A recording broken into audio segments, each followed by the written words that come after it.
ढाल निशाण 57व्या अखिल भारतीय मराठी साहित्य संमेलनात अमळनेर येथे सादर केलेली भावस्पर्शी कथा. लेखन आणि अभिवाचन चंद्रकांत निकाडे. ढाल निशाण. गाडीच्या गाडीवाना तुझ्या गाडीला नवी शिडी, बैल हा नाम काळी जोडी, काळी जोडी हा नाम काळी जोडी. गाडीच्या बैलाला डाळ हरभऱ्याची चंदी, गाठ उतरून आलं आलं नंदी, उतरून आलं नंदी. 4 दिवस झालं लाईट गेली होती. गिरणी सकट सगळं बंद झालेलं होतं. घरातलं भाकरीचं पीठ संपलेलं म्हणून सकाळीच हरीच्या आईनं सोप्यातल्या जात्यावर रेशनचं तांदूळ सुपात घेऊन दळायला घेतलेलं. जुंधळं नव्हतंच घरात. दुष्काळानं हे दिवस दाखवलं होतं. सून सोना आईच्या हातात हात घालून भार हलका करत होती. सकाळी पहाटचं बैल इकायला बाजारात गेलेला आबा कडूसं पडायला परत आला.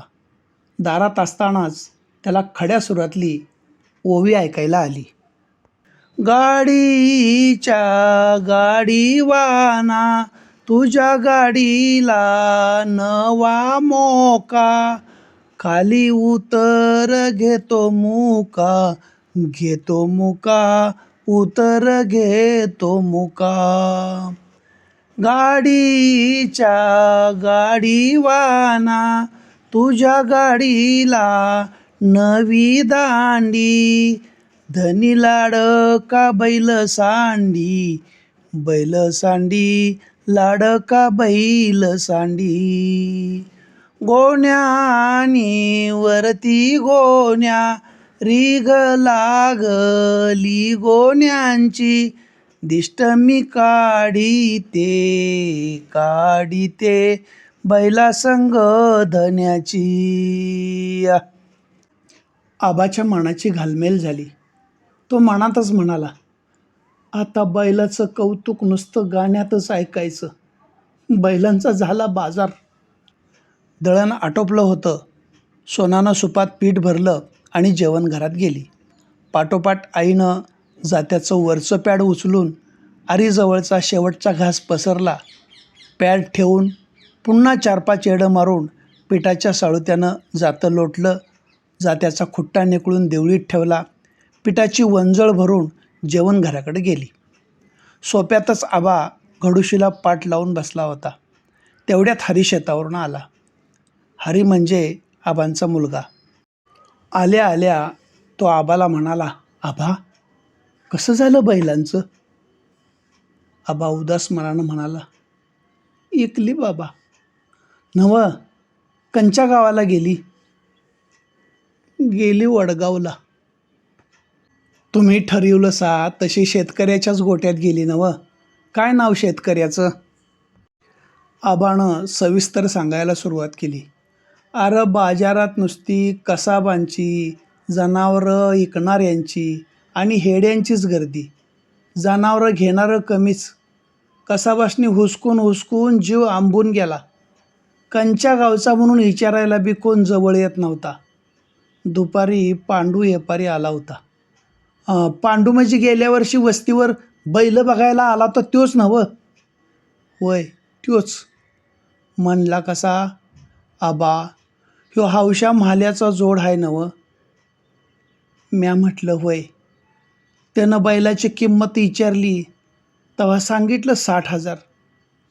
मग काय म्हटला? म्हटला आबा 60च काय, 70,000च्या पुढं आला असतं पैसं. खरं ते पाणी आज नाही बैलांच्या अंगावर. बघा कोण येतंय का? बाजार फिरतो. कोण दिसला तसा खात्रीचा शेतकरी तर घेऊन येतो. 4 वाजता तो परत आला. संगट अंगात पांढरी धोट कापडं, वर जॅकीट, पांढरी टोपी घातलेला एक घरंदाज तालेवार माणूस होता. पांडूनं ओळख करून दिली. वडगावचं माने सरकार होतं ते. बैलांच्या सव्वावर फिरून त्यांच्या पाठीवर हात फिरवून माने सरकार म्हणालं, लक्षणं झकास आहे ती. बैल बघताच त्यासनी पसंत पडली. म्हणलं कसं, आबा माझ्याकडं 2 जोड्या असत्यात, कायम असत्यात. 20-25 एकराचा खटाला सांभाळायला कायम लागत्यातच त्या. परवा माझा भाचा आला आणि तरण्याबांड खिल्लारीची बैलजोडी बघितल्यावर म्हणला, मामा ही जोडी मला पाहिजे, मी आजच घेऊन जाणार. तर लाडका भाचा हौसानं बैल बाळगायला निघालाय, नाही म्हणावलं नाही, गेला बैल घेऊन. आज उद्या म्हणता म्हणता 15 दिवस उलटलं बाजारला यायला. आज सवड झाली, आल्यापासून फिरतोय बाजारात, पण मनाजोगता जोड नाही आढळला. फिरून फिरून कंटाळून चाललो होतो माघारी, तवर ह्यो पांडवा भेटला. चला तुम्हाला आबाच्या हौशा माल्याचा जोड दाखवतो म्हणाला. येतानाच तुमच्या बैलाबद्दल सगळं सांगितलं, बघावा तर जोड म्हणून आलोय. आबा कळतंय, तुम्ही काय खुशीखुशीनं बैल बाजारात आणलेली नाहीत. घरच्या गायींचा ह्यो मावळ भाच्याचा जोड उरावर दगड ठेवून घेऊन आलायसा. ह्या दुष्काळानंच तुम्हाला बाजारात आणले. काळजी करू नका. अहो बैलावर पोटच्या पोरासारखा जीव लावलाय आजवर. अंगाला काटा टोचला तर रगात येईल अशी जोडी तयार करतो 1 महिन्यात. पसंत आहे मला जोड. किंमत विचारल्यावर म्या 60,000 सांगितलं. लगेच जाकीटाच्या खिशातनं 2,000च्या नोटांचं बंडल काढून मोजून 30 नोटा दिल्या. खूर सोडवान म्हणून 1 रुपया बी नाहीच मागितला. उलट पांडवालाच दम दिला. तुझी खुशाली तुला मीच देईन रे, दलाली म्हणून माझ्याकडं 10 पैसे मागू नकोस. खिशातून हे कार्ड काढून दिलं. पुढं म्हणालं, हे बघा आबा, माझं कार्ड, यात नाव गाव पत्ता फोन नंबर सगळं आहे. कवा बघूसं वाटली बैल तर या वडगावला. माने सरकारांचा अड्डा कुठं आहे म्हणून विचारलं तर कोण बी सांगते, गावाच्या मावळत्या बाजूलाच आहे. असं म्हणून त्यांनी खिशातून डायरी काढली. मी सांगितलेलं नाव पत्ता लिहून घेतला, वाचून दाखवला. पांडूला बैल घेऊन गेटवर जायला सांगितलं. डायरी खिशात ठेवली. हात हातात घेऊन म्हणाले, चला आबा गेटवर, पावतीवर सह्या करू. तुमचं कासरं बी तिथंच देतो. शेतकऱ्यानं सांगील तेवढी बैलाशनी किंमत देणारा असला बहादर मी माझ्या जन्मात पहिल्यांदाच बघितला. आबांचं डोळं भरून आलं. मनात कालवाकालव झाली. धोत्राच्या शेवटानं डोळं पुसलं. पैसं हरीकडं देत म्हणालं, खर्चासाठी लोकांचं उसनवार घेतलेलं, डेअरीच्या दुधाचं, दुकानदाराची उधारी सगळं भागवून टाक. उद्या बाजारात जाऊन घरात लागणारं जुंधळं, त्याल, डाळी, कांदं, बटाटं, घरात लागत्यालं समद सामान आण. बैल विकून आल्यानंतर 8-15 दिवस आबांचं मन कशातच लागत नव्हतं. सारखी नजरेसमोर बैलाची जोडी दिसायची. मनातच काही वेळी बडबडत राहायचे. हळूहळू त्याला सवय झाली. एकदा वडगावला जाऊन बैल बघून यावं असं मनात आलं होतं. पण बैल बघून तरी काय करणार, त्याचा आता काय उपयोग. बैल बघून आणि मनाची उलघाल व्हायला नको म्हणून गप्प राहिला. सकाळी उठायचं, शेतात जायचं, शानघाण काढायचं, तळ गाठलेल्या विहिरीत उतरून 2 बारड्या पाणी भरून आणून छपरातल्या गाईला दाखवायचा. रचून ठेवलेल्या चगाळ्याच्या ढिगाऱ्यातला एखादा बिंडा आणून त्यांच्यापुढे इसकटायचा आणि दुपारचं जेवण घेऊन येणाऱ्या हरीची वाट बघत बसायचं. हरी आला की घासभर खाऊन छपराच्या दारात तोंडाला पोतं अंथरून आड्याकडं बघत राहायचा. मध्येच उठून मेडक्याला अडकवलेल्या बैलांच्या चाळावरून हात फिरवायचा. पुन्हा येऊन आडवा व्हायचा. झोप तर नसायचीच, उगाच आपलं पडून राहायचा. एक दिवस दुपारी 3 वाजायच्या सुमाराला अचानक जोराचं वारं व्हायला लागलं. आभाळ भरून आलं. शिवारातला प्रत्येक माणूस कपाळावर हाताचा आडोसा करून आभाळाकडं बघू लागला. बघता बघता ढगांची दाटी झाली. काळवंडून आलं. आता पाऊस येणार याचा आनंद सर्वांना झाला होता.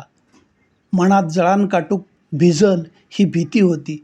बाया बापड्या छपराच्या दारातली शेणकुटं भिजू नयेत म्हणून छपरात नेऊन जास्ताने ठेवायला लागल्या. बापय त्यांच्या मदतीला धावलं. खोडवी, तुरकाट्या जे काही छपराबाहेरच्या अंगणात दिसल ते छपरात नेऊन जास्ताने ठेवू लागल्या. आबा मात्र शेतातल्या छपरासमोर खळ्यावर गुडघ्यात मान घालून विचार करत बसला होता. आता पाऊस नक्की येणार. लोकांची शेताची मशागत करण्यासाठी धांदल उडणार.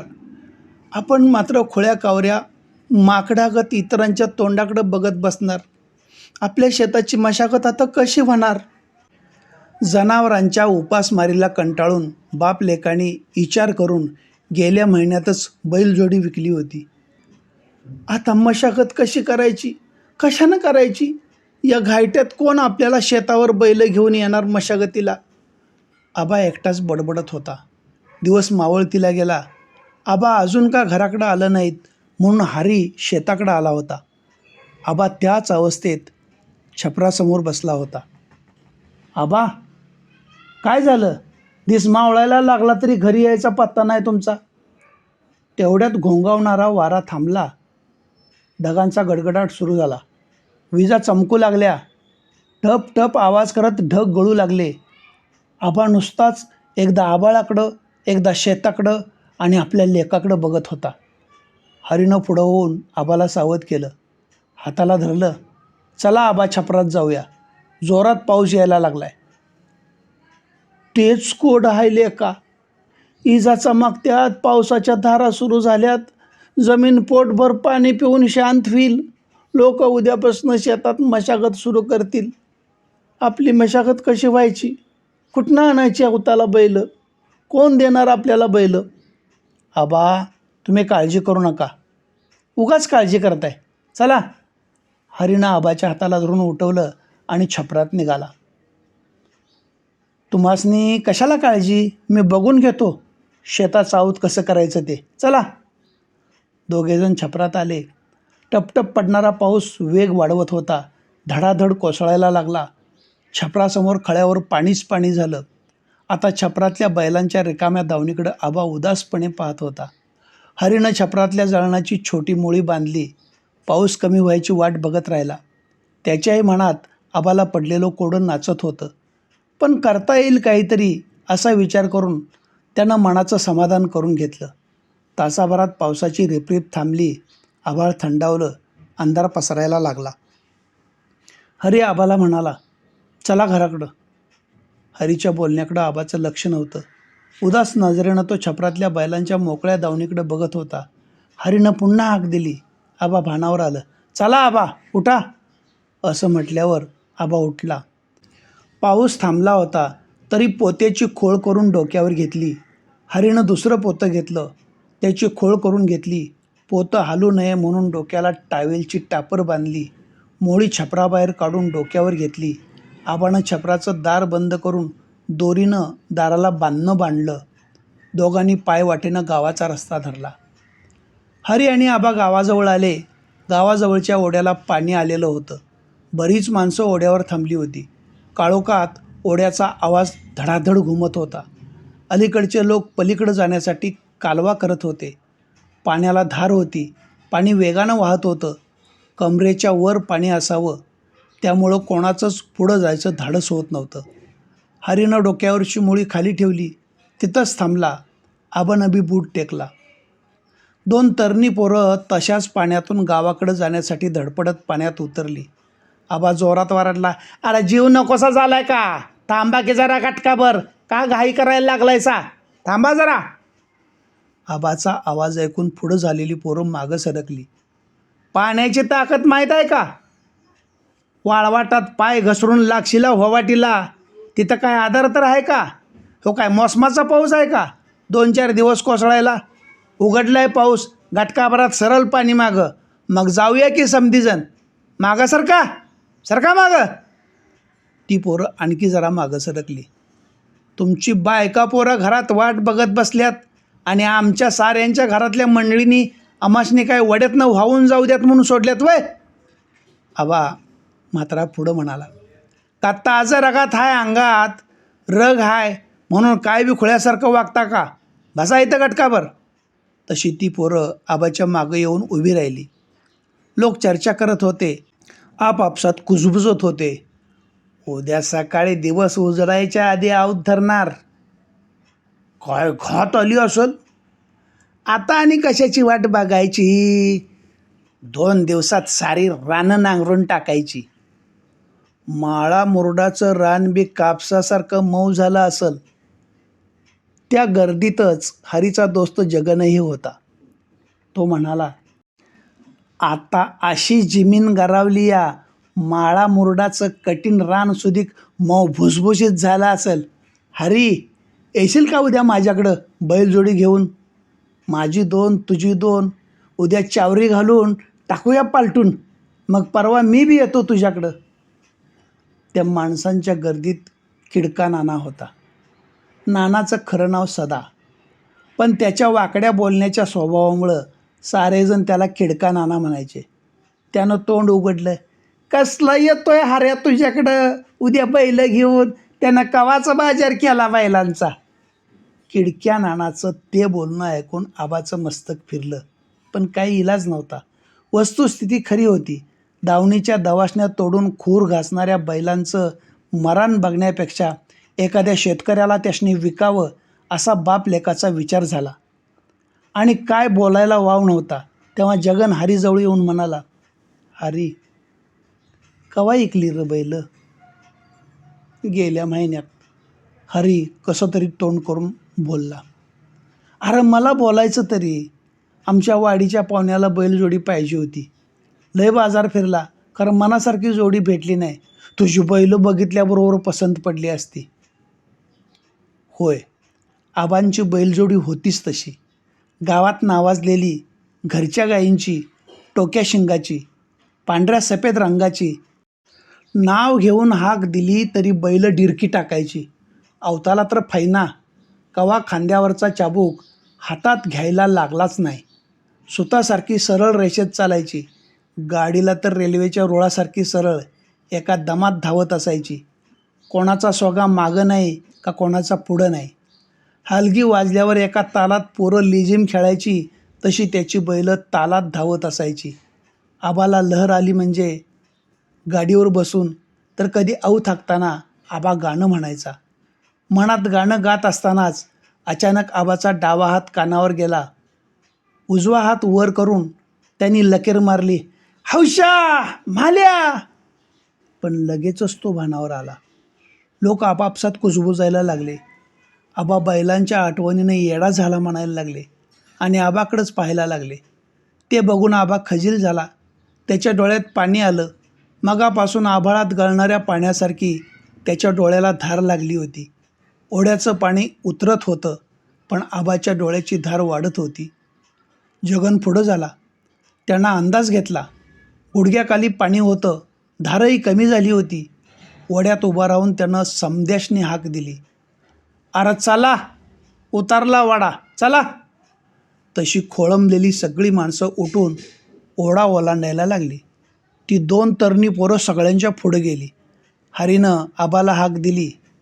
तो उठला. हरीनं जळणाची मोळी डोक्यावर घेतली आणि दोघे ओढा ओलांडून घराकडे आले. हरीची आई दरवाजातच उभी होती. ती वाटेकडं डोळं लावून बसलीच होती. का केला साईत का वकूत? आबाळ भरलंय, इजा चमकत्यात, ढग गडगडत्यात म्हटल्याबरोबर यायचं घराकडं. तिनं काळजीनं आबाला म्हटलं, तुम्ही आला नाही सा म्हणून पोराला पाठवून दिलं. तरी आबा गप्पच. हरीच म्हणाला, आई, त्या निमतानं जळणाची मोळी तर आली घराकडं. मी गेलो म्हणून बरं झालं. होय, नाहीतर कुठवर रानातच बसणार होतासा. आता रानात बसलो काय नि घरात बसलो काय, काय फरक पडतोय? लोक उद्यापासनं आवताला सुरुवात करतील, नांगरट करतील, कुळवट करतील, रानं तयार करतील. आपण नुसतं दुसऱ्यांच्या तोंडाकडं आणि रानाकडं बघत बसायचं. आपली बैल नसल्यानं आऊत करता येणार नाही, घातीनं पेरणी होणार नाही. इस्तू पडला या जन्मावर. तुम्ही उगाच काळजी करतासा. हातपाय धुवायला गरम पाणी देता देता हरीची आई आबाला धीर देत म्हणाली, आता डोंगरासारखा लोक आहे तो बगल. विचारलं तर त्याला काय करायचं तेवढं सांगा नुसतं. रडून आरडून आणि डोळं गाळून होणार आहे का काम? काय काळजी करत जाऊ नका. घासभर खाऊन काही विचारेल तेवढं सांगत जावा आता. हरीनं जळणाची मोळी जेवणघरात नेऊन ठेवली. तो बाहेर आला, हातपाय धुतले आणि म्हणाला, आबा मी येतो जाऊन बाहेर, जेवण वागतापतूर बघतो कोणाची बैलजोडी घावतीया का. तुकाला बोललो होतो, तो म्हणला होता एखाद्या वक्ताला नडीतुडीला तुझीच आहेत समज बैल, दुचाकती होऊ नगस, त्याला सांगून येतो. आई म्हणाली, अरे चहा तरी घेऊन जा किरल्या का. हरी म्हणाला, आई नग चहा मला आता. तेव्हा हरीचं बोलणं ऐकून आबाच्या जीवात जीव आला. हरी घराबाहेर पडला. आबानं डोक्यावरची पोत्याची खोळ खुंटीला अडकवली. त्यानं डिस्का हातात घेऊन दारात हातपाय धुतलं. धोत्राचा शेव तोंडावर फिरवत तोंड पुसलं. आत आला. नातवंड आबा आल्यात म्हणत धावतच त्यांच्याजवळ आली. आबा सोप्यातच गडूशीला पाठ लावून बसलाता.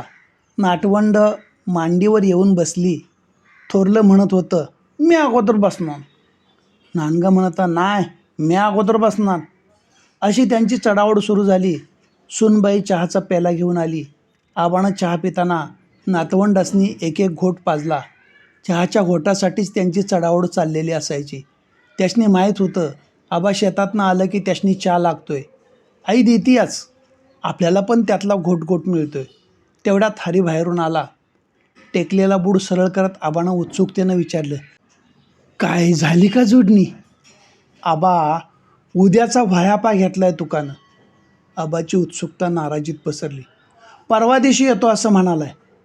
तुका परवा दिवशी येतोय म्हटल्यावर आबा थोडासा सावरला. मग उद्या माळातली सारण तेवढी काढून घेऊया. होय तसंच करूया. असं म्हणून हरीनं जेवण तयार आहे का याचा अंदाज घ्यायला स्वयंपाकघराकडं नजर टाकली. लगोलग त्याची बायको पाण्याचं 2 तांबे हातात घेऊन बाहेर आली. तांबे देत म्हणाली, झालाय स्वयंपाक, जेवायला वाढते. हरीनं आपला तांब्या डाव्या हातात घेतला. उजव्या हातातला तांब्या आबाला देत म्हणाला, चला. पुढं होऊन आबानं तांब्या हातात घेतला आणि बाजूला ठेवला. हरी आत गेला. आबा म्हणाला, आता बसतो इथंच जेवायला, बाहेर आण म्हणावं जेवण. असं म्हणत डोईवरचा पटका घोडशीवर ठेवला. मांडी घालून थोडा सरळ झाला. सूनबाईनं ताट आणून ठेवलं. नातवंड बाजूला येऊन बसली. कसं बसं 2 घास खाल्लं. दोघा नातवासनी 2-2 घास चारलं आणि ताट दरवाजाकडं सरकावलं. आबा हात धुवून उठला. पोरं आबाचं ताट उचलून आत पळाली. हात धुवून आल्यावर सदऱ्याच्या पकोट्याला पुसत अडदानीवरचं घोंगडं खाली ओढलं आणि आडवा झाला. झोप तर येत नव्हतीच. त्याच्या नजरेसमोर हौशा माल्याच दिसत होते. बैल विकले त्या दिवशीचे सारे प्रसंग त्याच्या नजरेसमोर तरळत होते. निम्मी रात सरली. आबा अंथरुणावरच तळमळत पडला होता. डोळ्याला डोळा लागत नव्हता. डोळ्यांपुढं सारखी हौशा माल्याची जोडी दिसत होती. पहाटे डोळा लागला. सकाळी दारात जीप गाडी थांबल्याचा आवाज ऐकून हरीची आई बाहेर आली. गाडीतून खाली उतरणारं पाहुणं आणि पांडूला बघून लगेच आत आली. आबाला उठवायला लागली. अहो उठा, कोण पाहुणं आल्यात, तुमचं नाव विचारतात, दारात आहेत ते. अगं मग घरात तर घे बोलवून, दारात काय म्हणून उभं केलंस त्यासनी. तुम्हीच उठा, माझ्या काय ओळखीचं नाहीत. तो मासरांचा व्यापारी पांडू आणि त्याच्याबरोबर कोणतरी आल्यात. तुम्ही उठा आणि बोलवा त्यासनी. पांडूचं नाव ऐकून नाही म्हटलं तरी आबाला शंका आलीच. माने सरकार तर नसतील, असं अचानक का आलं असतील. असं मनातच म्हणत आबा उठला. घोंगडं झाडलं, अडदानीवर टाकलं. तेवढ्यात डेअरीकडे गेलेला हरी पाहुण्यांना घेऊन आत आला. नमस्कार आबा.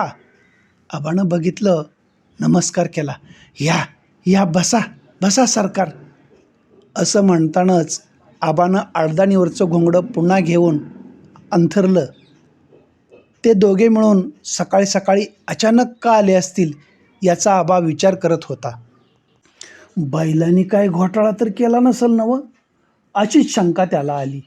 घोंगड्यावर बसत माने सरकार बोलू लागले. आबा तुम्हाला या म्हटलं होतं बैलं बघूशी वाटली तर, तुम्ही काय आला नाहीसा. तुम्हाला वेळ मिळाला नाही वाटतं. कामाच्या येटात नाही घडलं. हरीनं पाण्याचा तांब्या आणून समोर दिला. पाठोपाठ आई चहा घेऊन आली. पाहुण्यांच्या हातात चहाचे कप दिले. आबाचा पेला त्याच्या हातात दिला. पाहुणं चहा पिऊ लागलं. आबा तांब्या घेऊन चूळ भरून आला. घोडशीवरचा पटका डोक्याला गुंडाळला. खाली बसून चहा घेऊ लागला. कसं काही न केलं सरकार? सांगतो सगळं सांगतो. चहा तर घ्या आधी. आबाला उत्सुकता आणि चिंता लागली होती. आबा, त्या दिवशी बाजारातून तुमची हौशा माल्याची बैलजोडी घेऊन गेलो. आणि काय झालं? काही विपरीत नाही घडलं. अहो, गेल्या आठवड्यात माझा भाचा बैलजोडी परत घेऊन आला.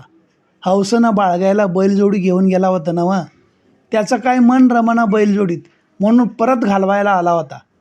आता एकाला 3 जोड्या कशाला म्हणून आलोय हौशा मालेची जोडी घेऊन. टेम्पो येईलच. इतक्यात दारात एक टेम्पो येऊन थांबल्याचा आवाज आला. टेम्पोचा आवाज ऐकल्याबरोबर आबा ताडकन उठला.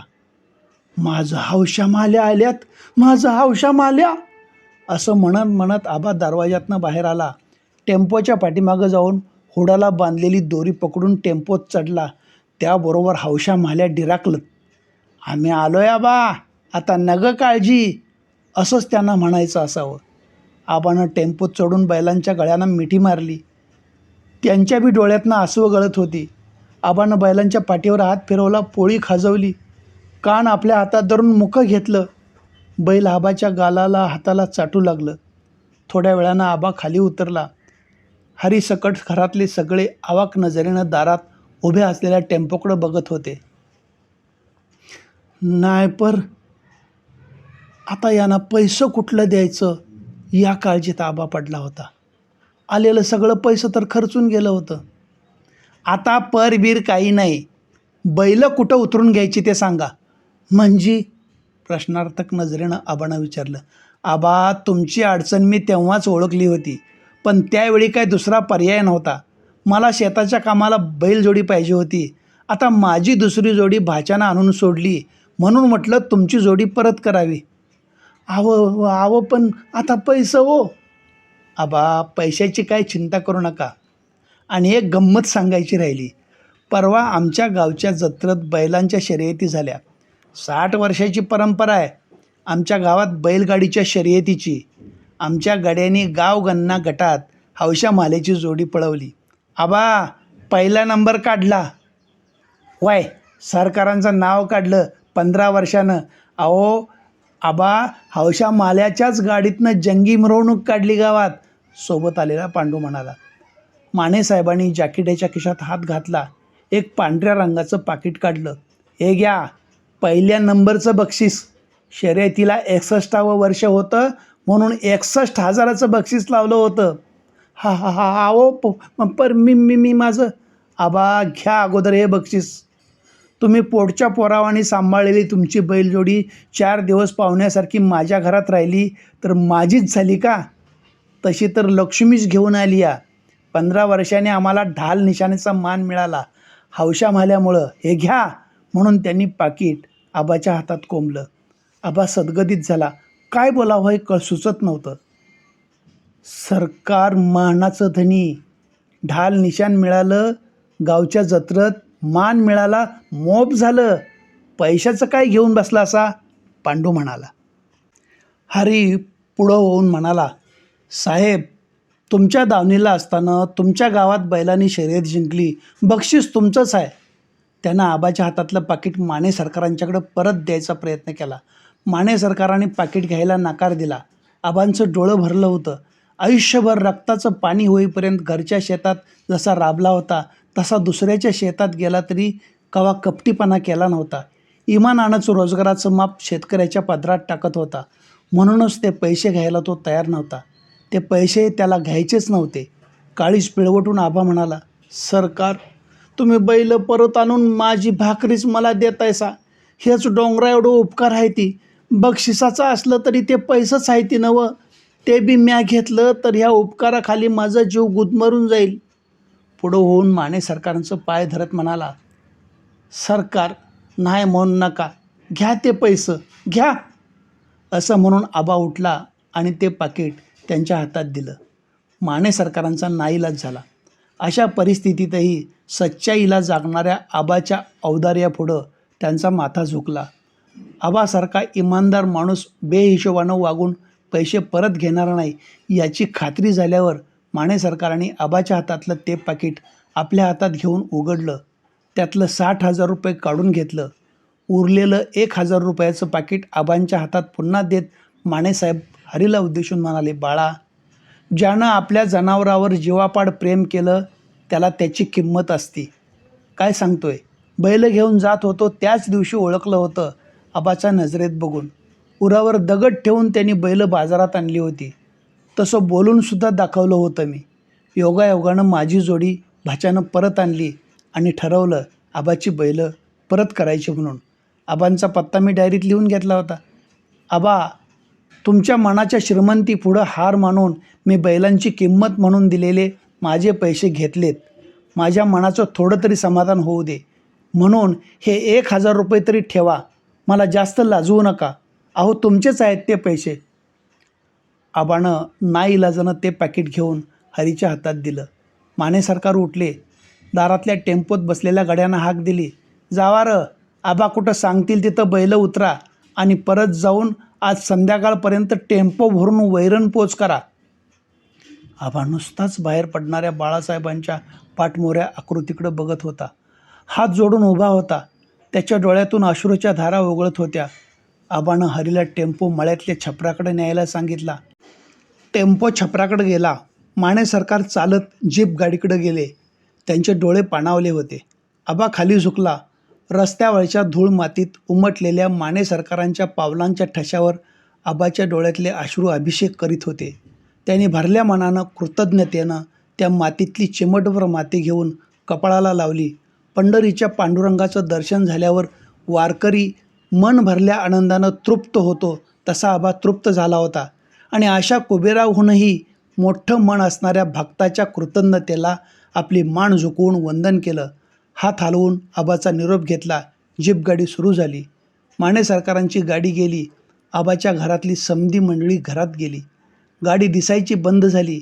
आबा मात्र हात जोडून गाडी गेलेल्या दिशेला पाहतच उभा होता. बऱ्याच वेळानंतर आबा घरात आला.